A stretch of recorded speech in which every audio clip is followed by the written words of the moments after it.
Right everyone, welcome back to another episode of the F123 Driver Cremo with Alpine. This is episode 51 today for the Emilia-Romagna Grand Prix of Season 4, round number 3. If you missed the previous episode at Australia, I recommend go and check that one up before seeing this one, because, spoiler alert, we actually failed to finish that one, and as a result, it's probably the worst start to a season for a very long time. No points in the opening 2 rounds. I can't quite remember the last time I did that on the channel. If you recall, let me know in the comments below. Back to business then, R&D. First up, ultimate rear downforce upgrade. We don't quite have enough for the ultimate weight reduction upgrade, so that is going to have to wait, probably come out after Canada, but will be quite interesting to see how that goes in Austria.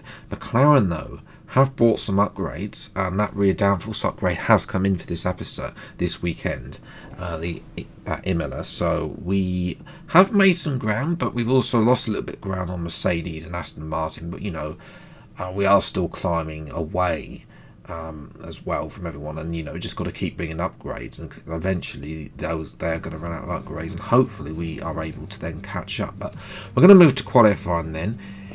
Imola, yes, Imola I'm not a good at. Basically, it's not the best track for me. I'm a lot better in the races, but in qualifying things usually go very badly. As you can see here, we're down in P16. Yeah, you know, I mean, going through turn 1, we're actually only just about gaining time now, and that's on new tyres compared to our older tyres. As Piastri does a 112 flat, I don't think we can even do that. As well as we come through that corner, always a bit lazy. Then the middle sector, where the AI are a little bit OP. Compared to the player, especially in qualifying. They're a lot better in the race, but in qualifying they are OP through this section. You cannot match them. As well, want to keep always on the left through the corner, because the braking assist will just brake you way too early. This corner is always a bit horrible. It's like that one up Portimao as well. We come through it then into this little section. Don't clip those yellow curbs too much, otherwise you will lose time. We are gain time though, a 10th up.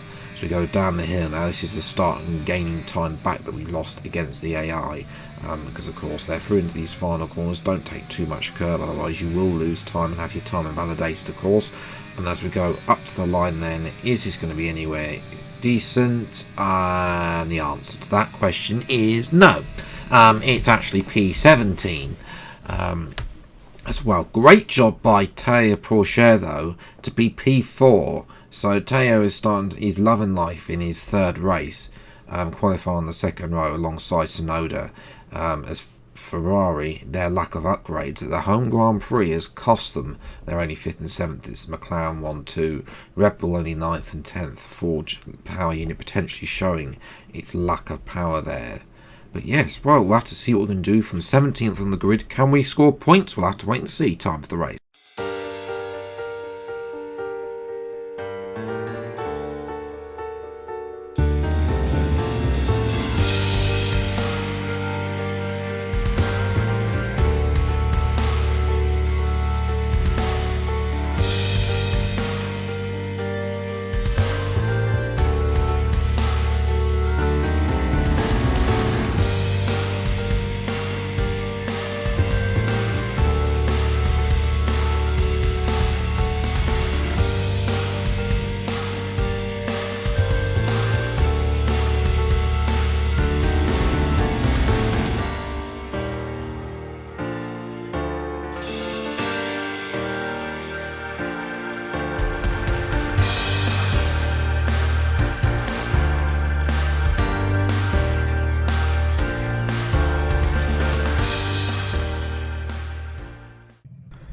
So here we are down the grid. Obviously previously, I should point out, in previous games we've had the sprint, so when we've qualified badly we're always able to get a better position in the sprint. We are, however, haven't got that these days, so we've got a 32 lap race, and we're going to start on mediums, finish on softs. So 5 red lights then to the Emilia-Romagna Grand Prix, and away we go. And it's an okay start, better than Sol and Sargent, but then they are in one of the slowest cars on the grid. We're going to go between the AlphaTauri and the Haas direct down the outside as everyone went to the inside for some reason. We got a warning for contact with Zhou, who's down at the back. He must have been on the outside there, as well as this AlphaTauri. I think it's Drugovich. We're just going to let him blast past and have a go at Leclerc. You know, we saw that Drugovich was very quick, especially in Jeddah. As we didn't quite get to race him in Australia. We are going to go down the inside, turn to the outside. It's a lovely little move to get Drugovich.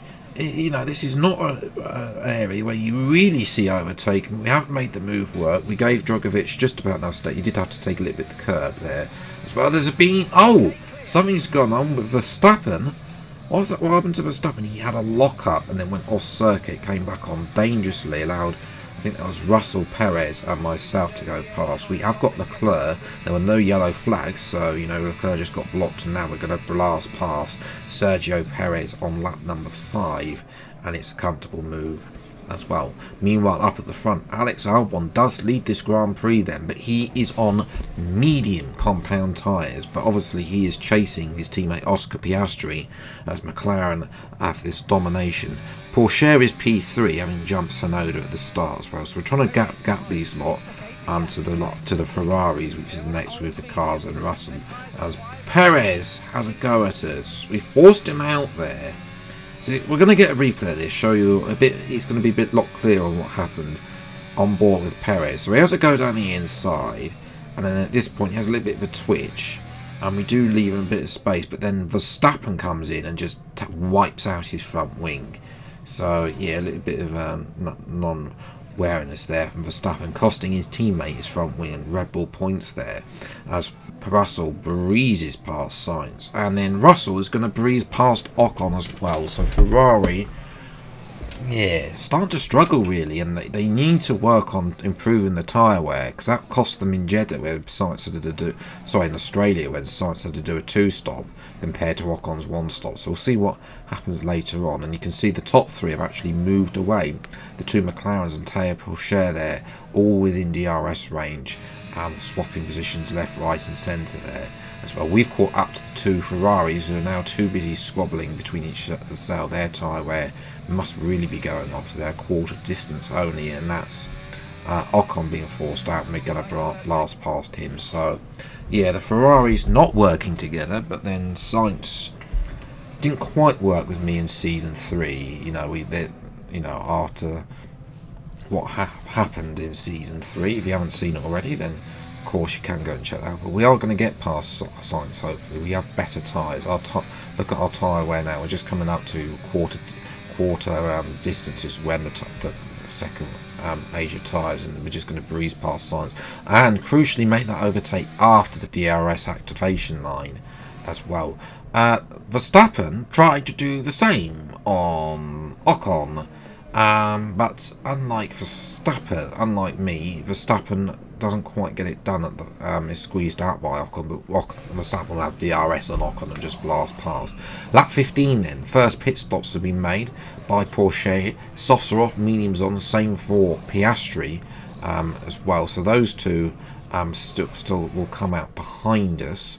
Obviously we're going a lot longer. A few laps later, Alex Albon comes in, but he's gone to hards.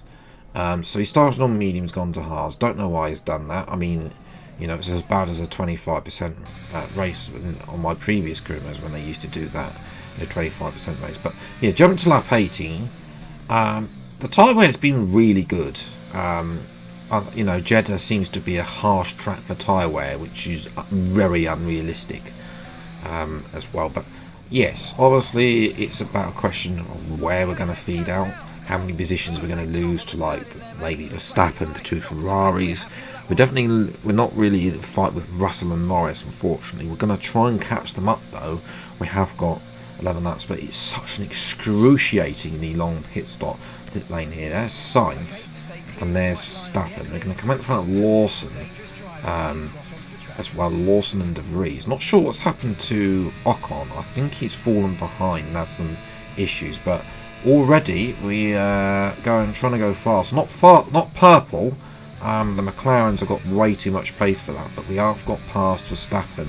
Now we're going to blast past Carlos Sainz as well. Both sights is on both of those on the hard. We're 2 steps softer on the soft. That's the advantage of doing this soft strategy, and we're able to blast past those two pretty easily. And at that point, I was just settling for P6, I think it was, as well. Porsche has lost out to Albon, so McLaren 1-2. As well, Perez, who's on a 2-stop now, is stuck between the 2 Williams. So yeah, it's not been such a good run for him. I think he was also down. We had that lock up in Australia, if you remember as well. We jumped to lap 26, however. We've got a fight between the 2 Mercedes and Tsunoda, but not anymore, because Tsunoda's Honda engine has failed, and that's Albon going slowly. He's got a puncture. It was just caused by going over a curb, I think. But there's no debris out there for him to get that puncture. But yeah, so safety car was deployed as well for that. So I think so they can recover Tsunoda's car. Safety car coming at the end of lap 23 then. But we're up to P5 now. I was settling for P7. Which I would have taken P7, but now we've got a chance of getting some good points. We're first going to last pass. We'll try and get past George Russell. We have better tyres. Our tyres are not quite at the 25% on the rears yet, as well. And we'll blast past Russell, as I think Porsche is going to have to go at Piastri for the lead, as well. Can he become only the second non-McLaren winner? Certainly there's a bit of contact there, and I think Porsche may have damaged his front end plate, because now going to lap 30, Norris is all over the back of him. We've also caught up as well, even though our tyres are starting to go off as well. And now we've got past both Norris and myself have got past Théo Pourchaire, which is such a shame for the Frenchman. He had such a good race. He was on for a maiden podium there, but alas, it's not to be. His eagerness to get past Piastri has sort of cost him there, as well, where we've waited, and now we're going to blast past Lando Norris and move up to P2. So this is P2 from 17th on the grid. That is a fantastic recovery, as well as we're watching Nick De Vries. He's the sole remaining Aston Martin, but he is in the points, so yeah, rare sighting there for De Vries to getting points. But unfortunately for Porsche, he's got Russell going past. So yeah, Verstappen, by the way, is P6 right now, which I think Verstappen might take that. It'd be his first points as well, because he was behind me in Jeddah, and then obviously had that failure like me in Melbourne. So obviously both of us building points, but for us, a fantastic recovery to come home P2. It's not the race win, that goes to Piastri, so he's won 2 of the 3 races. The Australia curse continues, but nevertheless, it's McLaren and Oscar's championship to lose. Ferrari were useless in the end. Liam Lawson continued his point screen as well. Albon did recover to P11 in the end, but unable to get those points as well. So in the end there, P2 and P5, it's a very good points haul. We move in front of Pourchaire on results just by getting that P2. So we're back up to P6, but Piastri's now 28 points in front, because Albon, of course, failed to score after that puncture. As well, we're up to P4 in the championship. McLaren might be out of reach, but Mercedes and Ferrari are definitely not. And this is where it's going to start becoming, I think, track specific to our cars, except for the McLaren. A little bit like McLaren is like the Red Bull in real life. They've developed the car, the fantastic car that is going to get them probably going to run away with this. This championship. Yes, Albon, they would have had a 1-2 today had it not been for Albon's late puncture, as well. We, I think, can build on it. There are tracks out there that probably won't be good for us. I'm thinking possibly France, and then also like Singapore, Japan, Mexico is an unknown, and then obviously we've got like Portugal and Vegas potentially as well, thorn in the side. So yeah, but the next track is Spain, and I'm good at that track now. So I think, can we get another podium there? That would be nice. We're definitely going to be aiming for some good points. Tio's been getting more points. He's getting used to the car now, as he gets used to being in Formula 1. This could be a good season for Alpine, unlike in real life for them. You know, we've actually developed a very good car, and there's more upgrades to come. Weight reduction upgrade, that ultimate upgrade, we have enough now, so that we purchased in the next episode, which should be out next week. So yeah, if you have enjoyed this video, then leave a like, subscribe channel if you're new, see plenty more F1 23 and F1 24 live career mode videos as when they come out. Until the next video, I'll see you next time. Take care, enjoy your day, and goodbye.